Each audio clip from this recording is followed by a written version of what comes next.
In the prior segment, Chris Sims was talking to Ahmad Fareed about DeAndre Swift being at number 5 on the Chris Sims top 5 running back prospects. That defies and contradicts the opinions of many. There's the full list, top 5 as ranked by Chris Sims. And at number 1, Clyde Edwards-Helaire from LSU. A bit of a stunner, Chris. Not one of the guys regarded as being the top running backs in this year's draft. Why did you pick him?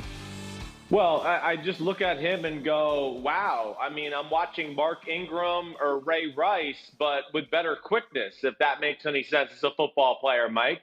I mean, he has that type of power, but then in the open field, I mean, he's electric, Mike. He can break ankles. He can re-accelerate in 3 steps. He's got pretty good long speed. Don't be fooled by the 4.6 40.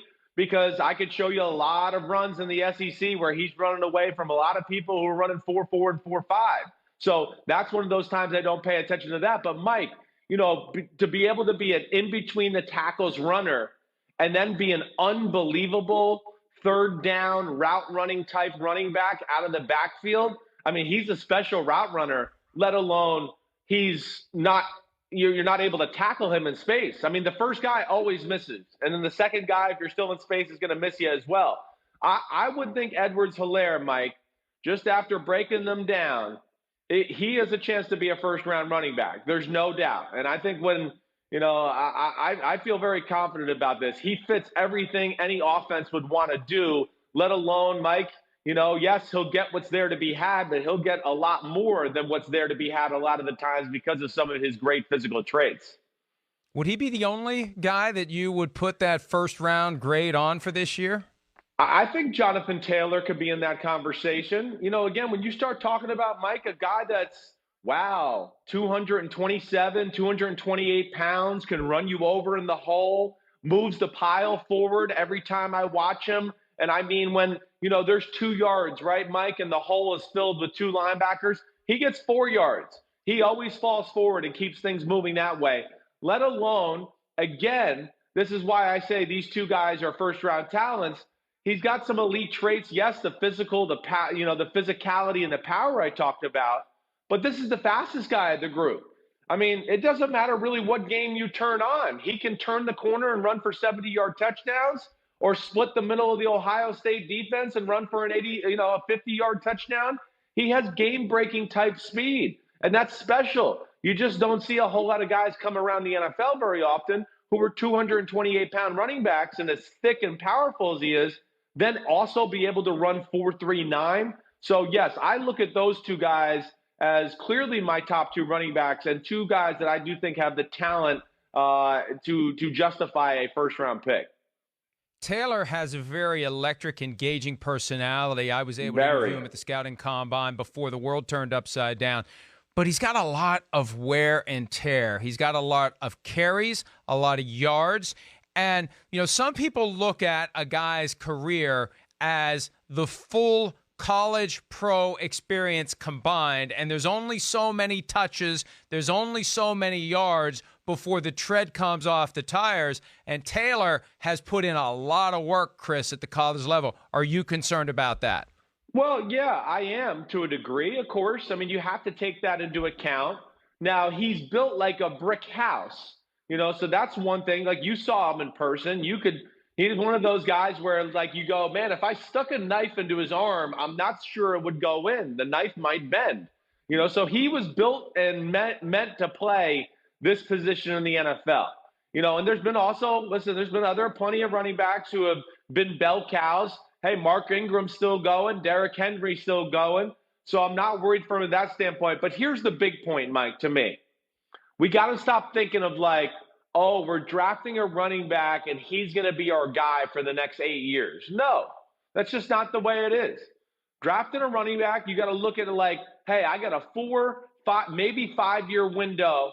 Things are probably going to break down or fall off at the end of this rookie contract. And if they don't, it's just icing on the cake. And, oh, great, man, we got lucky and got a guy that we can give a second contract to. But I think really when you're doing the running back position, this day and age right now, you almost have to be expecting, I'm really only going to have this guy 4 or 5 years, and I'm probably going to have to move on or draft somebody else once again too.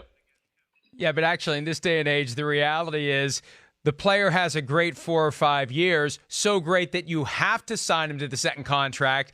And then when you do, it starts to fall apart. That's the concern. And the players are pushing for the deals earlier, like Ezekiel Elliott last year, like Christian McCaffrey will this year, like Dalvin Cook may in Minnesota.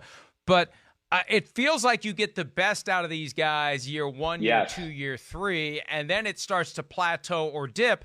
And the problem is, when you have that workhorse tailback, that's why I think it's great to have 2 or 3 guys. When you have one guy who becomes that superstar, who is generating a ton of yardage, a bunch of touchdowns for the fantasy football crowd, and everybody buys his jersey, and he's everyone's favorite player, then you have to pay him. It makes it so much harder to rip that Band-Aid off and let him leave. Look at what the Steelers went through with Le'Veon Bell. And they were lucky that Bell wasn't more identified as the star of the team because they had Antonio Brown, they had Ben Roethlisberger, and that's a team that relies so heavily on defense. But for so many teams, that running back becomes bigger than the franchise. What do? You pay him, and then you regret it, Chris. No, I mean, you're right. And I think that's one more reason to have, a little bit of a running back by committee. You can make a guy that's maybe your focal point running back, superstar guy like you're talking about, maybe last a little longer to where he can get into that second contract and still have some value there. But, and the big thing to me, Mike, is, listen, this is just a harsh reality. You're right. And it's a tough situation for teams. And certainly they're going to have to be careful. I wish they could find a way to pay these guys better in their first 4 to 5 years of their career, where it's like the running back only counted like 80% of his contract against the salary cap or something like that. Because to what you're saying, it's one horror story after another. It's Arian Foster leading the NFL twice in rushing before he gets paid. I can think of Alfred Morris with the Redskins and the Washington Redskins with Kyle Shanahan, on his rookie contract. He was a top 5 rusher in the NFL twice, but never gets the big payday because, like you're saying, by the time it's year 5, he's beat to hell and he's got nothing left. And that's where I really have a soft place in my heart for this position in the NFL.